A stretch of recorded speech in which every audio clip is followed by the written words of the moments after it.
எல்லாம் நிலையற்றவனாய் இருக்கிறான். சவுல் தாவீதை கொல்ல திட்டம் போட்டதை தெரிந்து கொண்ட யோனத்தான் தன் உயிரை கையில பிடிச்சுக்கிட்டு கோலியாத்தை ஜெயிச்சப்போ சந்தோஷப்பட்டீரே, குற்றமில்லாத ரத்தத்தை சிந்திடாதீங்கன்னு சவுல் கிட்ட சொன்னப்போ தாவீதை கொலை பண்ண மாட்டேன்னு பொய் சத்தியம் பண்றான்.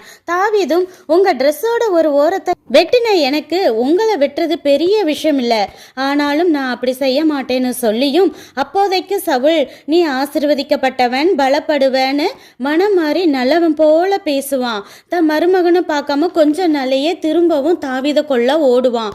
இப்படி ரெண்டு மனசாவே இருந்ததுனால கடைசியில சவுல் தான் உயிரை மட்டும் இல்ல அவனுடைய 3 பிள்ளைகளையும் இழந்து போனான். இப்படித்தான் ஒரு பக்கம் பாவம் ஒரு பக்கம் தேவனு ரெண்டு மனசா இருக்கிறவங்க காற்றினால அடிபட்டு அழைகிற கடலின் அலைய போல இருக்கிறாங்க என்றும் அவங்களால தேவன்கிட்ட இருந்து எதையும் பெற முடியாதுங்கிறதையும் உணர்ந்து இருமனம் மாற தேவனிடம் இன்றே மன்றாடுவோம். நன்றி.